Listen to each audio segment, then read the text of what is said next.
Anyone who's ever read The Mayor of Casterbridge will recall the first scene when the farm labourer Michael Henchard sells his wife Susan by auction at a country fair. Now that was a work of fiction, but surprisingly there are many recorded instances of wife sales that actually did happen in real life. And the reason was that up until the Matrimonial Causes Act of 1857, divorce was out of the question for anyone except the exceedingly wealthy. There are over 200 instances recorded historically in newspaper accounts, but there must have been many more instances that were never recorded. Now we're going to look at one particular instance that happened in the year 1832 and was recorded in the Times in these words. On Saturday, the 7th instant, the inhabitants of this city witnessed the sale of a wife by her husband, Joseph Thompson. She is a spruce, lively, buxom damsel, and appeared to feel a pleasure at the exchange she was about to make. Accordingly, the bellman was sent round to give public notice of the sale, which was to take place at 12 o'clock. This announcement attracted the attention of thousands. She appeared above the crowd on a large oak chair, surrounded by many of her friends.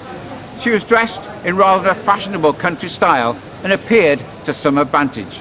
The husband, who was also standing in an elevated position near her, proceeded to put her up for sale and spoke as follows.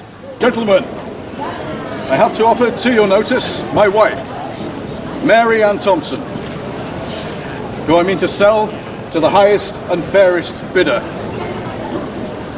Gentlemen, it's her wish as well as mine to part ways forever. Yeah, no worries, on. She has been only to me a bosom servant. I took her for my comfort and the good of my house, but she's become my tormentor, a domestic curse, a nightly invasion, and a daily devil.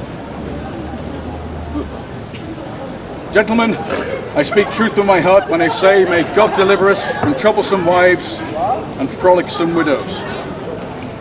Avoid them the same as you would a mad dog, a roaring lion, a loaded pistol, cholera morbus, Mount Etna, and any other pestilential phenomena in nature.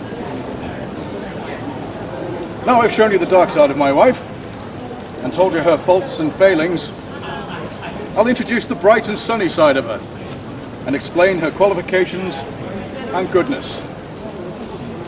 She can read novels and milk cows. She can make butter, scald the maid. She cannot make rum, gin or whiskey, but she's a good judge of their quality from long experience in tasting them.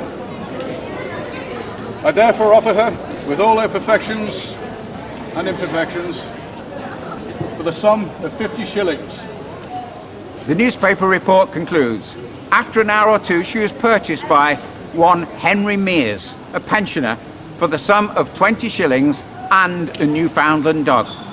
The happy couple immediately left town together amidst the shouts and cheers of the multitude. Whether Joseph Thompson subsequently found happiness in the company of the Newfoundland dog has unfortunately not been recorded. Now, the important thing about these wife sales, there were certain characteristics that were believed to give legitimacy to the sale. It had to be agreed by mutual consent. It happened on market day, and the wife was led into the market with a straw halter by the husband, and a town crier or bellman was called in to officiate.